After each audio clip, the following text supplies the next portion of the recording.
Good morning. It's Wednesday, and we're back with each other, and it's pretty cool to be able to do that together as a community, and to share, and to learn, and to grow, and to laugh. It's awesome. Mm-hmm. And the rain is wonderful. Mm-hmm. Here in Unity, it's raining pretty good out there. I think it's just in the right order of things. Yeah. The garden here is dry, and so it'll be good for any of the parched lands. We are still going to wait for a moment and and be still because we're going to start soon and starting off with birthdays. So if you have any birthdays, please. We know that some of you are out there. You haven't said good morning too much yet, but tell us if there's some birthdays that we should know about.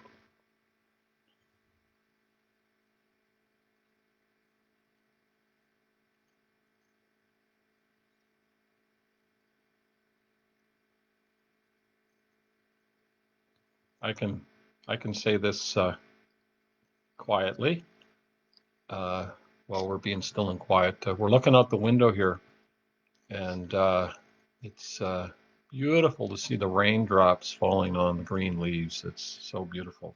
Good morning, Diane. Good morning, Trevor. Good morning, Sherry and Kathy.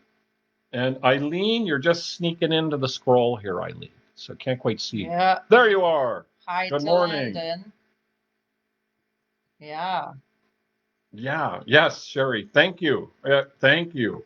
Thank you. Yeah, I already gave Trevor a heads up today via email that I might mention his birthday today. And we did get the carries last week, so yeah, you guys have your birthdays right around the same time. That's cool. And good morning, Sylvia and Duzen. And Duzen, we're going to get to you later, okay? Remember those pictures I took of you? Yeah. Yeah, they're quite telling, actually. Quite telling. uh, yeah, but don't go away. Yeah, don't go away. You're going to want to see what's happening. And good morning to Margaret. Yeah, yeah. And say hi to Joyce. Because you're taking these over to Joyce later, I think, right? Unless Joyce is with you right now. And did we said good morning? Did we say good morning to you, Diane? Right? Yeah, but we didn't say good. No, we didn't. And you've included Gus. Yeah. Well, Gus is present with you. That sounds awesome. wonderful. That sounds very good. Yeah. Yeah, excellent. Okay, we're still kind of we're just biding our time. Just a few more seconds. Yeah, but don't go anywhere. Yeah. Okay. I think that's good. I think that's good. Okay. So here we go. Verna's going to hold this up because we are celebrating birthdays, as we already said. And so the first birthday to make note of that was missed several days ago. But Kathy Briggs, you let us know that your sister-in-law Doreen's birthday was on June the 9th. June the 9th. And you added in your message to us that Doreen is also her 29th birthday. Yeah. Oh, okay. And okay. I see something that the group posted there. Okay. Well, as far as birthdays go, and we can move that now. Oh, Trevor. Not yet. No. We are going to show this because this is our son Shane and his wife Allie, and they really are a beautiful, awesome couple. And it was Allie's birthday yesterday. So there we go. I've even written their names. And Allie and Shaner, we call Shane Shaner, and they live in Edmonton, and Shane's a teacher there, and Allie is a physiotherapist. But she's also right now doing COVID testing. So she's one of the ones that you see in the news that is in a lineup of cars that come through. So that's Allie. Allie's birthday yesterday. And now I see that Trevor, you've written that Carrie and I are the same age for 4 days. Yeah, that's cool. That's cool. Now, I've got a picture of you, Trevor, that I was able to come across, and it. I hope you don't mind, but we're celebrating your birthday. That was on Sunday, and so here you are, and I, I think like Jessica cuts her father's or her uncle's hair at least. I wonder if Raelle, your daughter, has been cutting your hair. So yeah, very nice do. I think that that's quite fashionable these days. So happy birthday to you, Trevor. Okay, now we're on to unless there's some other celebrations. We don't have any. I haven't heard of any wedding anniversaries lately, or other birthdays. But yeah, yeah, very nice. And on this picture too, by the way, it says that the look when the daughter isn't sure of his music. So there's something going on here that maybe Trevor or Kerry can explain someday, because he's looking perturbed because something that Rael said about his music. So I wouldn't worry too much about it though, Trevor. Okay, now. Good morning, Helena. Good morning, Helena. Good morning, Shirley and Lloyd. Oh, yeah. Yeah. You're welcome, Trevor. You're welcome. Joyce says hi. Hi, Joyce. Oh, Joyce, this is hi. Oh, cool. Oh, and Sheila. Hi, Sheila. All the way from Moose Jaw. Sheila in Moose Jaw. Yeah. Tell us if it's raining or not there, Sheila. Because it is here. Yeah. Okay, so. It's Cliff Whitfield's birthday today. What? Oh, Yes. you're kidding. Oh, Happy birthday to Cliff. We who have we have quite a bit of contact with Clifford. With Clifford, he's one of our sermon or service manuscripts for Sunday delivery persons, and he's the one that initiated it even. So, God bless Cliff. Wow. Yeah. God bless the big red dog Clifford. Yeah. For his birthday. Yeah. Okay. All right. Okay. What? Oh my gosh. You're shall we say waking up out there? So Kathy and Bob Briggs, you're celebrating. It's impossible. I don't think you're telling the truth. It sounds like a National Enquirer report, but your 44th anniversary, when you're still hovering around the 29 age thing. But congratulations. Yeah. That is wonderful. Yes. Oh, that's wonderful. Thanks for telling all of us. We like to hear things like that. So yeah, happy 4th anniversary, Kathy and Bob. Hi, Larry and Cheryl, if you're there too. Yeah, morning. Yeah. Okay, just to reiterate, I don't think I can't. Okay, the bottles and cans drives for the roof of the Unity United Church. We are. It's like $5,400 that has been raised with the collection of bottles and cans. So. And then that doesn't include the monies donated as well. So we are looking very pretty. And I don't think I'll say anything more about that, except one of you out there. I don't know if I should mention names, but his name is John. And John had concerns about what kind of roof we were going to have. And then he heard that we were having a metal roof. And he was wondering if we were going to have ice guards put on our metal roof, because in the winter you can get some dangerous avalanches of ice and snow sliding down the roof, causing damage and injury. And yes, thank you for bringing that up, because other people will be wondering the same thing. And yes, we are going to have ice guards, snow guards on the metal roof. So yes, it's going to be taken care of, because it's pretty steep actually in our roof. So yes, there we go. Okay, thank you everyone. Sorry. We want to point out that you can continue to take your cans and bottles and returnables to Sarcan, and there is an account set up there for the United Church. And if you need help, these bags that you're dropping off need to be tagged. And if you need help, you just ask the girls at the counter and they'll help you. So spread the word that, yes, that this is available at Sarkan. Yeah, thank you. And I thank you honestly, so much. I'd forgotten that that needed to be mentioned. That That's is okay. real key. Oh, yeah. And I wanted also to mention whenever you drink a can of pop or a beer, I don't think take anybody out there drinks beer. take the tabs off. Take the tabs off and collect them for Easter Star charity. So every time you have a sip of something, remember that there's people out there that are less fortunate than Yeah. we are, and we need to help them out. So thank you so much for everything you're doing. Yeah, you're doing awesome. Don't go out of your way to drink too much beer just to collect tabs. That would be somehow ill motivated. Good morning, Lois. Hi, Good Lois. morning. Okay, we're going to move to grad stuff, and and it's been requested, and rightly so, that we make sure that everybody's knowing about this. That the virtual Unity High School grad is going to be June 26th at 4 p.m. It's at 4 o'clock because the time wasn't always brought up, but so that's not far away. That's only 2 Fridays away. So let me see if you can see this.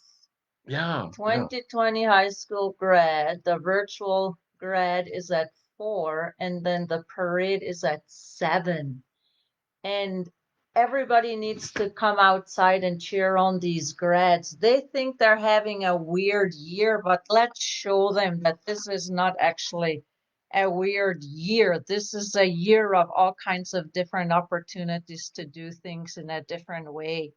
So Yeah, it's definitely different. yeah, thank you, grads, for doing that. And Yeah, volunteers. that 26 is a full day for the high school grads because we got the virtual video grad, and then the parade, and then they go to collect their diplomas that day and such, and that's how they gather this virtual uh, graduation ceremony. And then there's also parties that people are having it's with isolation considerations too. Yeah. So okay. And good morning, Brian Clemenson. Yeah, it's nice to see you, brother. Wow. Yeah, very nice to see you. Yes, absolutely. And incidentally, just to keep talking about these matters, there's 2 grads that we are going to be highlighting from the Unity United Church, and probably on the last, in 2 Sundays away. And we also have a young man from the Evesham Church. And these are, so it's all the grads matter to us for sure. But these 3 ones are part of our church families, and so we definitely want to highlight them. And you'll hear more about that as we go along. Okay, now and speaking of Evesham Church, they are having a drive-in church service June 21st at 10 a.m. So drive-in church service at Evesham. And in case you've forgotten how that church looks, there it is right there. Yeah, isn't that something? And they have water slides going on there on the side. You see that? There's water slides. Amazing. Yeah, I think that we should get water slides at our church too. So yeah, okay. Now, this is important as well here. Now, Gary and Verna holidays. And I might get Verna to hold this up. So that this means that because we take a break in July, and so the last Coffee and Connect will be next Wednesday, June 24th, and then the last Sunday online service is June 28th, and we'll be resuming in August upon our return. So. And some things might look a little different then. I don't know. And Helena, what did you say? Let's finish the roof before we start on the water slides. That sounds like a very mature approach. Yes. Helena, thank you for bringing balance to the force here. Okay, good. Good. And I use the term force, and I know that Brian Clemenson would like that because he's a Star Wars fan too. So okay, so now we are into and so we are thankful for everything, and the kind acts of you folks around here.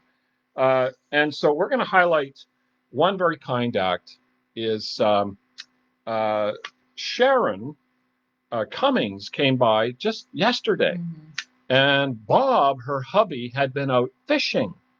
And so she brought us over and she was carrying, look at this, look at this. This is Sharon. And Sharon is holding on to the most amazing sized fish that Bob caught. Yeah. Isn't that something? And so it's exotic looking. I'm not sure how he found such a thing in the lakes around here. But Jay, guess what? We are having fish tonight. We are having fish, and I recommended that we fry it. Verna thought healthier would be baking, but I think that I might win here this week. So we might having fried. Okay, so that's an act, and Bob and Sharon, thank you very very much. It's very nice of you. They brought us two very large fillets of, I think, pickerel and jack, two different kinds of fish. So okay, now church sightings. Yes, church sightings. These are people that we see around here. And so a lot of you know Reverend George Ward, who was the minister here at Unity United years ago, and he now resides at Parkview. And he had a free pass where he could go out to a restaurant, and he took Verna and I out. So here's a picture of George, and we are at the Wilkie, what's it called, the Blue Moon there. And yeah, and there's beer there, but I think that's George's beer. He kept sliding it across the table. So yeah, but so George was just pumped up about going out. So he wanted to take us out. So we also saw in our church sightings, we also saw Duzan Valjean, and I told you I was going to get to you. And thank you, Lois. Fry the fish in a pound of butter. Yeah, maybe 2 pounds would be wiser. So here is Duzan, and I hope you can see that. He's standing in our front yard here at the manse, and he's like, I was not playing golf during church. You know, he's got his gestures there, and he's like, no, you know, when church is on, I'm not playing golf. And then suddenly, somehow he magically is holding on to this golf club. Look how happy he looks. And he looks, you know, he doesn't look like a man that should be full of remorse. So, poor Duzan just came by to say hi, and I handed him a putter, and then I took his pictures. So, okay, we had some other people that came by the manse, and here's Verna visiting, and she's like, that's Karen Otway and Faye McLean, and Verna's like, keep your social distancing, Karen. So look at that. You know, Verna's practicing these restrictions to the T, and Karen's a little shocked, but she was okay with it. She was all right with it. Okay, now last week we were asking if you could solve the mystery of who these 3 women were that walked by outside the manse like a week and a half ago now. Who are these people? Can you solve this people puzzle? Who are these 3? Well, this is the answer that Shirley Herzog, and I know you're out there. You said that's Marion Kelly, Bev Simpson, and Evelyn Weeks. Well, I think you could very well be right. And that means, you know what that means? You could get a prize for that. You know, some sort of prize. Maybe we could fry you a pound of, or an ounce of fish and a pound of butter. I don't know. Or we're going to think about how to reward you. Okay, so there we are. That is the church sightings and everything. And now we're moving to the reflective question, which has been the same question for the last 2 weeks. And it was partially because Verna had a similar theme each week. And so uh, we are not inundated by people answering the questions. And I think one reason why is that it wasn't made terribly clear on our part. And it's also complicated, I think. It's kind of okay, what do I say about this? But Helena Long, you did type in something today.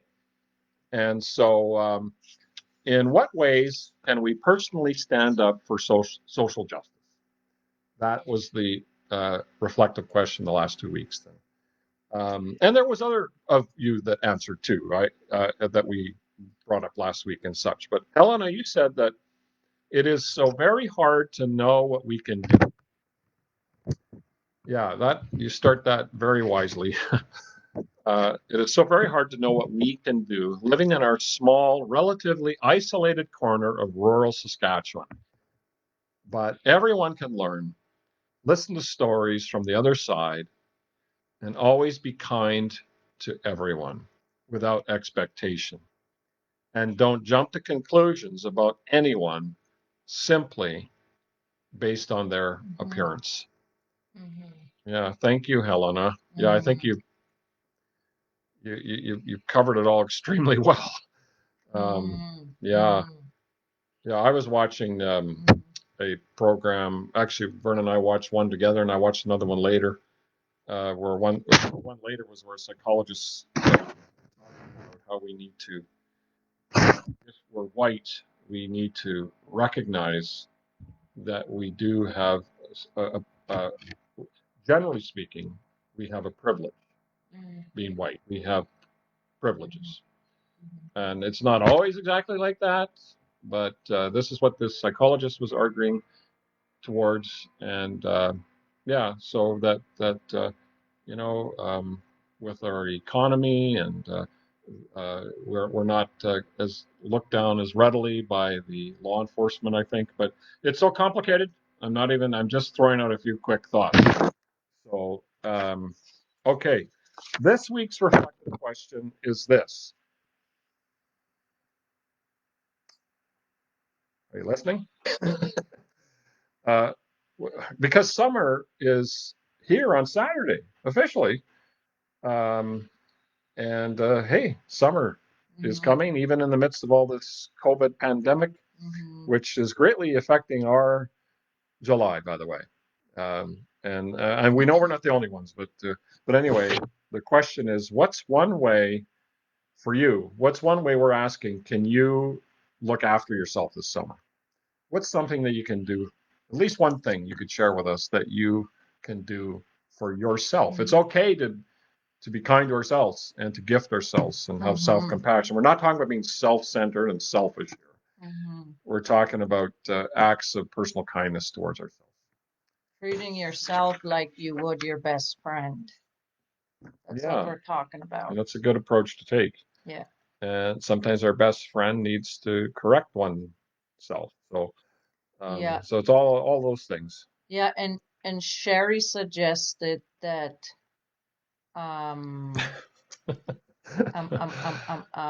Shirley gets to host Coffee and Connect in July when me and Gary are away. That's yeah, Shirley, if there it is. Yeah, here's the opportunity you've been waiting for. That'd be better than a pound of butter with some fish. Yes. Healthier. Yes. Yeah. Okay. Lloyd. Well, you guys think about that, Lloyd. Lloyd would be a good sidekick. Oh.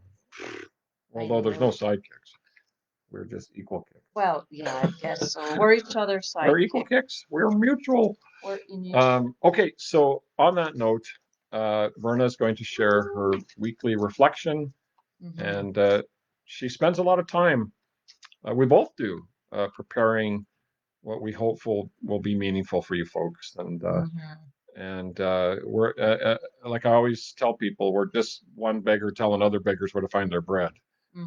That's how it is. So I thank God for my beautiful wife Verna and her sharing with all of us today, me included, because I don't know exactly what she's talking about today. So it's a surprise for everybody. Also, we have been thinking of how we are going to carry on once we get back from our holidays. We've had people express interest for Coffee and Connect to keep going. but we have a lot of things to take into consideration. We have decisions to make on, how much we can do and blah, blah, blah, blah, blah. So pray for us. We need guidance. We need Yeah. guidance and discernment and wisdom. We all do. And so I just wanted you to know about that. But anyway, Shirley and Lloyd, please, if you want to host Coffee and Connect for July, it's yours. Sometimes we're going to have guests on Coffee Connect, as we likely will continue in August and such. Yeah. So we're going to join you by phone, I think. So anyway, sorry. Now that we've been all riled up by the lots of good news that we've been hearing and the nice positive things that are going on in our community, and it's very, very beneficial that we take time to just sit. I can't stress that enough how important it is. And I don't want to take time right now to sit and be still. I would much rather just dive into what I have to talk with you about today. But I also know the benefits of sitting and looking inward. So let's pause and we'll do our reflection. Quiet my mind, Lord. Make me still before you. Calm my restless heart, O Lord. Make me more like you. Quiet my mind, Lord. Make me still before you. Calm my restless heart, O Lord. Make me more like you. Raise up my hands that are hanging down. Strengthen my feeble knees. May your love and joy abound and fill me with your peace.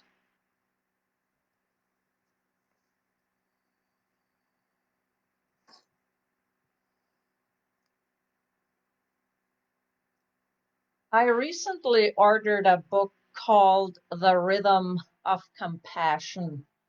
And this book is about caring for self and connecting with society. In the introduction, Gail talks about how telling our stories truthfully is one of the most valuable paths to self-understanding and wholeness. It's like Helena mentioned in her comment that we need to learn to listen to each other's stories without judgment and without just with love and compassion and empathy. By telling our stories, we humans gain self-awareness through penetrating the joy and suffering in our stories, helping us to be more compassionate with ourselves, to accept our dark hidden parts, and to fully bring to light our gifts. Straub goes on to explain, when a story is deeply heard, listener and teller are transformed. The teller feels seen and witnessed, somehow purified and more integrated. It's like a cleansing of sorts, a letting go, a release. You're bringing out what you're feeling inside out into the open. The listener sees themselves in parts of the narrative and suddenly they are not alone and feel courage. It puts us on the same playing field. It helps us to understand and acknowledge that we're not the only ones struggling with a particular issue. We all have buried emotions and hurts that have been left unattended. It's liberating and empowering to know that we all struggle and suffer. As Henry David Thoreau said, the mass of humanity lead lives of quiet desperation. We're all fighting our own silent struggle. I love what Jesus told his disciples in John chapter 16, verse 33. Jesus gets to the quick of it. He doesn't mess around. He tells his disciples, here on earth, you will have many trials and sorrows. But cheer up, for I have overcome the world. To me, the passage hammers home the fact that we all struggle and suffer in one way or another. We all have stories to share. Some of them we would rather not talk about.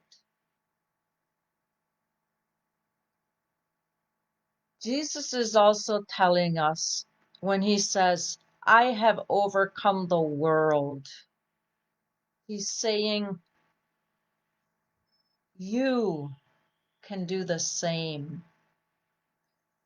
We, as it says Jesus said this, we are not to be, we are not to be from this world.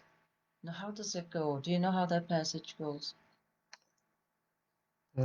We are not to be of well, what be not conformed to this world.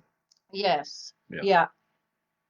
Find your truth in God. Don't look for it here on whatever this earth, this world has to offer. Seek the truth in God, with God, and Jesus being your light. It's scary to talk about the stories that make up our life. Oftentimes we hide behind the truth of what's going on. We put on a brave face and smile our way through the pain. One of the ways we hide is by keeping busy and not taking the time to look inward and to discover the truth about who we really are. Love and peace, where God fully resides. It scares us to reveal to others that we are sad and lonely. It petrifies us to think about sharing with others our faults and failings, our worries and our concerns. We're afraid of being judged and criticized. No one will like me. If they knew the real me, I don't think so. Sharing our stories creates space for us to practice compassion. And take note of the practice compassion. That's what it is. It's practicing to be compassionate. We won't tell our stories perfectly, and people aren't going to accept our stories perfectly.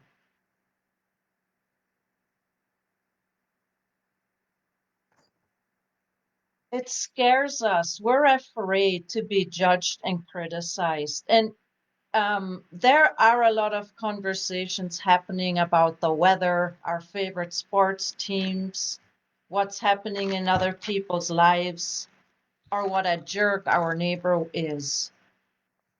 But we don't want to have the tough conversations that go deep because we don't want to be discovered because it feels scary as hell. We can't share our stories with anybody and everybody. We need someone who can practice compassion when we are in a dark space. For example, if I said, I just lied to a low income housing employee pretending to be my sister, I feel like crap. Or the other day, I biked past Susan's and Sylvia's garden. And when I took note of it, I'm like, oh my gosh, that is the most beautiful garden. Just lush and alive, and everything's planted so neat and so full. And amidst of me being in awe, I also felt tinges of jealousy that I'm like, my garden doesn't look like that. Like my carrots and peas are patchy, and I was also judging myself against uh, do's and so it's good to share these stories with each other just so that we know that we can be like, oh, okay, I'm not the only one who struggles with jealousy. I'm not the only one who struggles with this. Dr. Brene Brown, who is a writer and researcher, tells us if we share our shame story with the wrong person, so there's quite a few people out there that can quite sometimes take in what we have to tell them. So we have to be selective in who we choose to share these deep stories with. And Brene Brown is a researcher and a writer, and she has 6 types of people that we shouldn't share our shame story with. Things that we're embarrassed about, or things that we feel shame about. The friend who hears your story and actually feels shame for you. She gasps and confirms how horrified you should be. Oh my God, you didn't do that. I'm sure we've all been caught in that situation where it's like, oh, shoot, sorry for sharing. Number 2, the friend who responds with sympathy. I feel so sorry for you, rather than empathy. I get it. I feel with you, and I've been there. Number 3, the friend who needs you to be the pillar of worthiness and authenticity. She can help because she's too disappointed in your imperfections. You'd let her down. So when we're being put on a pedestal, and then all of a sudden something is revealed that's not very pleasing, and it's like, oh my God, down you go. Like, so don't ever put anybody on a pedestal. Nobody ever. Jesus and God.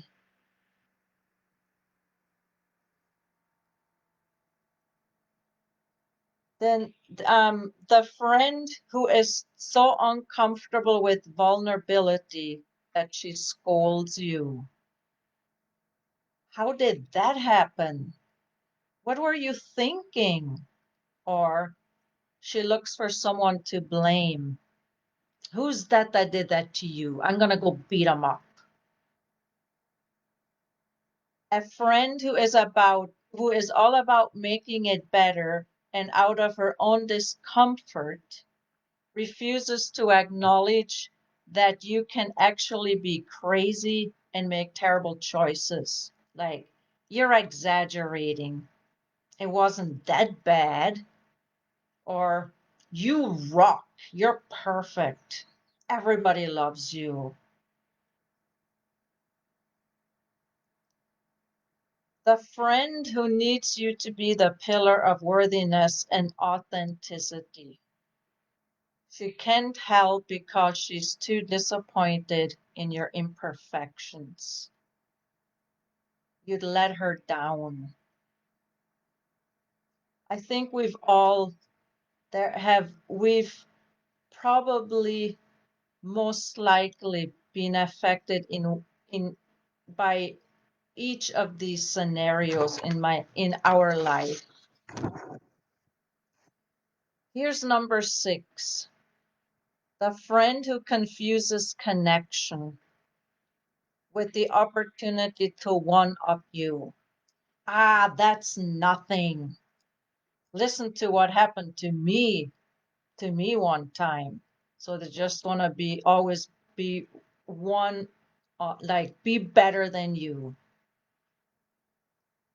Recently, over a 4-day period, Gary and I binge watched on Amazon Prime season 1 of Little Fires Everywhere, which is actually based on a book. And I didn't realize that until I talked to my daughter about this awesome series a couple of days ago. And she says, I just got that book. I'm going to read it.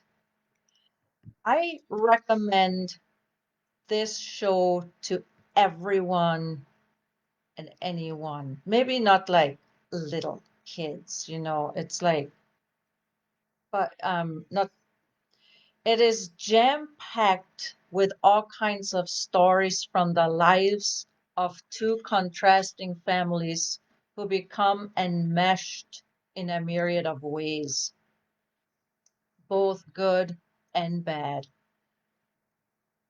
Every character in the show represents reality and truth in a deep, profound way. There is no hiding anything.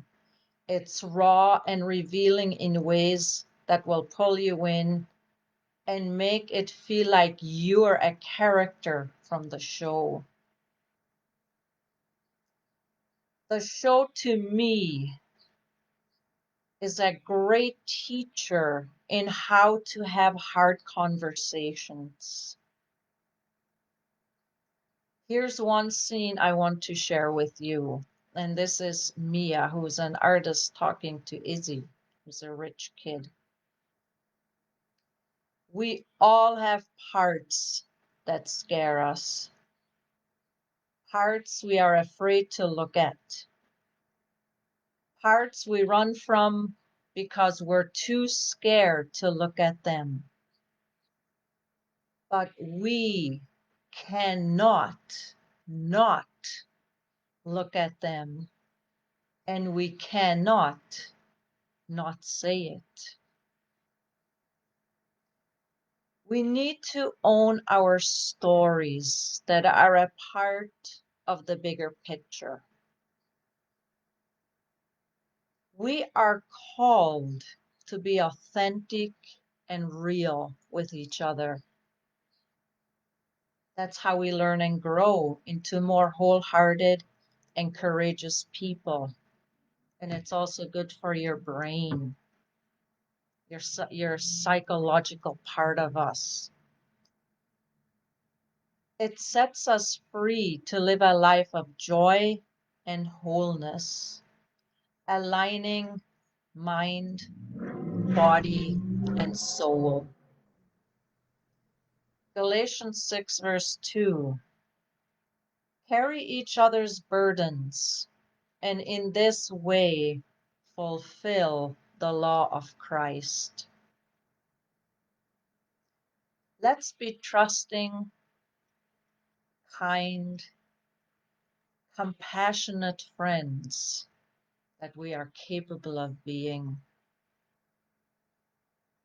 We pray for wisdom and discernment, understanding, and empathy. Together, we make a difference. Keep up the good work. Seek God, pray, just be loving, and listen to those stories and share those stories. Amen. Amen. Amen. Thank you, Verna. Yeah, yeah, wow, that's very profound. And you know, being a counselor, these are what we see are the what Verna's talked about today is a lot of what has to do with healing paths. Mm-hmm. Healing paths. There's a place for us just to be positive, more positive, and um, there's also a place where we have to find a safe person to share some of those parts of us that need to be brought into the light.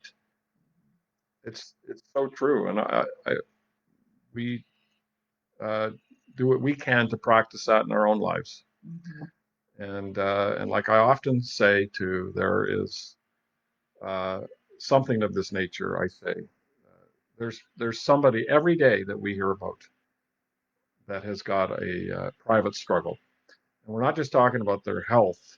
We're talking about their emotions and their sense of well-being and something they feel bad about. And so, yeah, one of the healing ways is bearing one another's burdens.